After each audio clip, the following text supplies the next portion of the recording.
Governor साहब, इन्होंने हमारी पार्टी ज्वाइन की और इंशाल्लाह सारे हमने अपने जो हमारी इलेक्शन कमेटी जो बनी है इलेक्शन के लिए, उनके साथ मशवरा करके हमने फैसला किया है कि जड़ी बल से हमारे कैंडिडेट होंगे इंशाल्लाह।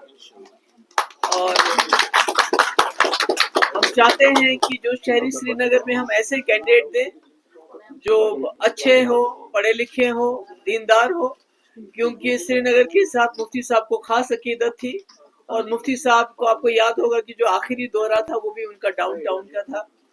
और हमारी भी कोशिश रहेगी कि श्रीनगर के लोगों की प्रॉब्लम्स बहुत ज़्यादा हैं, बहुत मुश्किलात हैं यहाँ,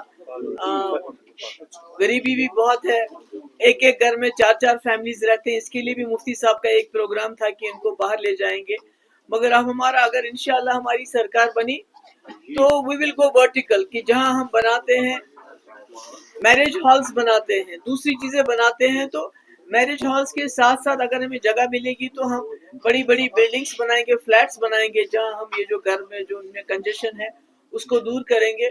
और शहरी श्रीनगर में बेरोजगारी भी बहुत है, गाँव में हमारा रहबर तालीम है, बाकी स्कीम्स हैं।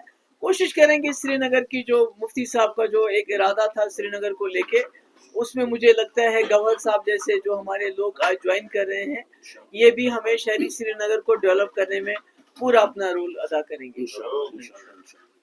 मैं तो कहती हूँ कि आप किसी को लोगों को जेल में बंद कर सकते हो, पर ख्यालात को जेल में नहीं बंद। ख्यालात की जंग है जमहूरियत में, ख्यालात की जंग होती है और जो ख्याल बेटर होता है वो प्रिवेल अपॉन होता है। तो इसलिए मैं समझती हूँ कि बहुत देर कर दी। इंजीनियर रशीद साहब को भी रिलीज करना चाहिए, शबीर शाह को साहब को भी, और भी जो हमारे जो जेलों में जो हमारे लोग हैं, तो जिनको वो कहते हैं कि जमानत तो मिलनी चाहिए, जमानत भी नहीं मिलती। अब बहुत अफसोस की बात है। तो मुझे उम्मीद है कि उनको रिलीज, और भी जो हमारे इसके अलावा जो हमारे नौजवान हैं, जो कोई नामवर लोग नहीं है, आम नौजवान हमारे जेलों में बंद है और मुल्क के जेलों में बंद है, उनकी हालत बहुत खराब है, उनके माँ बाप बहुत गरीब हैं, वो वहां तक जा भी नहीं सकते हैं। तो मैं कहती हूँ गवर्नमेंट ऑफ इंडिया, चूंकि इलेक्शन का प्रोसेस शुरू किया आपने, आप बार बार कहते हैं कि हम जम्मू कश्मीर के लोगों के साथ रिकंसिलेशन चाहते हैं, तो मैं कहती हूँ जेलों के दरवाजे खोल दीजिए, तो रिकंसिलेशन का एक सिलसिला शुरू हो जाएगा। उमर साहब ने खुद कहा कि मुझे चपरासी की ट्रांसफर के लिए गवर्नर साहब के दरवाजे पे जाना पड़ेगा। मुझे चपरासी की ट्रांसफर की फिक्र नहीं है, मगर मैं वो वजीर आला रही हूँ जिसने बीजेपी की सरकार के साथ सरकार चलाई, 12,000 नौजवानों की FIR वापस लिए। क्या आज आप ऐसा कर सकते हो?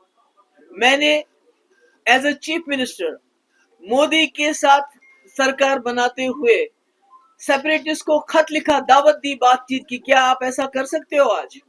मैंने सीज फायर करवाया, क्या आज आप कर सकते हो? मैंने पूरे मुल्क की लीडरशिप को लाया और हुर्रियत के दरवाजों पे गए वो कि आइए बताइए हमें क्या है। तो मैंने बहुत ही पावरफुल चीफ मिनिस्टर रही हूँ, मेरी असेंबली बहुत पावरफुल थी, हमारे पास रेजिडेंटरी पावर्स थे। तो आज खुदा ना खास्ता एक म्यूनिसिपैलिटी का इन्होंने शक्ल दे दी हमारी असेंबली को कि आप कोई कानून पास नहीं कर सकते हैं, बकौले उमर साहब आप एक चपरासी की ट्रांसफर नहीं कर सकते। मैं तो कहती हूँ अगर मेरे पास कल कोई आएगा कि नौजवान बेगुनाह बंद है, उसको छोड़ना है, जब मैं उस नौजवान को नहीं छोड़ सकती हूँ जिसने 12,000 नौजवानों को FIR वापस ली, अगर आज वो चीफ मिनिस्टर बन के एक FIR वापस नहीं ले सकती तो फिर क्या करना है इसी चीफ मिनिस्टर को? नहीं, देखिए, मैं तो फारूक साहब को आपने उनसे पूछना चाहिए था कि उन्होंने ऐसा क्यों कहा। मेरे ख्याल में नाउमीदी कुफर है और PDP बड़े मसले के लिए लड़ रही है। जैसे आपको पता है कि PDP वाहिद एक जमात है जो एजेंडा लेके आती है उसको इम्प्लीमेंट करती है। जब हम 2002 में सरकार बनी, हमने कहा था हम कोटा खत्म करेंगे, हमने किया। उसके बाद हमने बोला हम रास्ता खोलेंगे, हमने खोले मुजफ्फराबाद रावलाकोट। हमने कहा हम बातचीत कराएंगे, तो वाजपेयी जी की बातचीत, LK अडवाणी की बातचीत हमने हुर्रियत की लीडरों से कराई। तो हम तो अपने एजेंडा पे चलते हैं और आज भी हमारा एजेंडा है कि मसले कश्मीर मसला है, उसको आप इग्नोर नहीं कर सकते। तो उसको हल करने के लिए जो 370 है उसको भी रेस्टोर करना बहुत जरूरी हो जाए। हम तो हमेशा अकेले लड़े हैं, 99 से जब से हमारी जमात बनी है हम तो हमेशा अकेले लड़े हैं और लोगों के सहारे लड़े हैं, लोगों को की तकलीफें दूर करने के लिए लड़े हैं। मैं तो कांग्रेस में थी, CLP लीडर थी, मुफ्ती साहब मेंबर पार्लियामेंट थे, तो हमने छोड़ के एक ऐसा प्लेटफॉर्म PDP बनाई जिसका काम है, जिसका बेसिक एजेंडा है जम्मू कश्मीर को एक बाइज्जत दौर में लाना, एक पीस विद डिग्निटी देना। तो हम उस एजेंडे को लेके चले, हमारे साथ कोई चलता है नहीं आता है, लोग हमारे साथ होने चाहिए। मैं कह रही हूँ कि लोगों को जेलों में बंद करना, एम्प्लॉयज को बिला वजह नौकरियों से निकालना, उनसे ये हक भी छीन लेना, वो अदालत में जाएंगे तो डर लगता है उनको कि हमें जेल में न डाल दें। जर्नलिस्ट को यूएपी के अंदर बंद करना, तो मैं कहती हूँ ये ख्यालात की जंग है जिसको आप इस तरह नहीं जीत सकते। आप ताकत के बलबूते पे जम्मू कश्मीर का जो मसला है उसको हल नहीं कर सकते। आपको रिकंसिलिएशन, रीच आउट करना पड़ेगा यहाँ के लोगों के साथ, उसके बगैर कोई चारा नहीं। और मेरे ख्याल में ये जो शबीर शाह साहब हैं या दूसरे, उनको छुड़ाना, उनको जेल से रिहा करना, ये एक अच्छी बात है। में भी ये चोरी छुपे सपोर्ट आप थोड़ा इलेबोरेट कर सकते हैं। दूसरा, जो अलायंस कांग्रेस और नेशनल कॉन्फ्रेंस के दरमियान हुआ, उसका किस तरह का इम्पैक्ट पीडीपी पर है, क्योंकि कल थोड़े से उसकी एक झलकी हमें पुलवामा में दिखने को मिली। देखिए, पहली बात तो मैं ये कहना चाहूंगी कि जो जमात को लेके फारूक साहब ने बयान दिया है, तो मैं समझती हूँ कि ये कोई पहली बार ऐसा रिलेशनशिप नहीं है इनका। 87 में जब जमात फील्ड में थी, मैदान में थी, तब भी ये कांग्रेस एनसी अलायंस उस वक्त हुई, और उसके बाद क्या हुआ मुझे वो बताने की जरूरत नहीं है कि हमारे हजारों लाखों घर उजड़ गए, हजारों नौजवान हमारे शहीद हो गए, क्योंकि उस वक्त भी जमात इस्लामी को कहिए या मफ को कहिए, उनको बाहर रखने के लिए, असेंबली से बाहर रखने के लिए बहुत बड़े पैमाने पे इन्होंने दांधली की, जिसका आज भी हमारे कब्रिस्तान भरे हुए हैं। तो वो तो आपने देख लिया, उसमें मुझे दोहराने की जरूरत नहीं। दूसरा, जहां तक कांग्रेस और एनसी की अलायंस की बात है, मैंने पहले भी कहा है हमारा एक एजेंडा है जब भी हम अलायंस करते हैं। देखिए, जब पीडीपी ने कांग्रेस के साथ अलायंस की 2002 में, हमारा एक एजेंडा था कोटा खत्म करना, बातचीत करना, लोगों को जेलों से रिहा करना, जिसमें हमने गिलानी साहब को रिहा किया। आज आप सोच सकते हैं ऐसा, बड़े बड़े शबीर शाह साहब को, यासीन मलिक साहब को रिहा किया। तो हमारा एजेंडा था।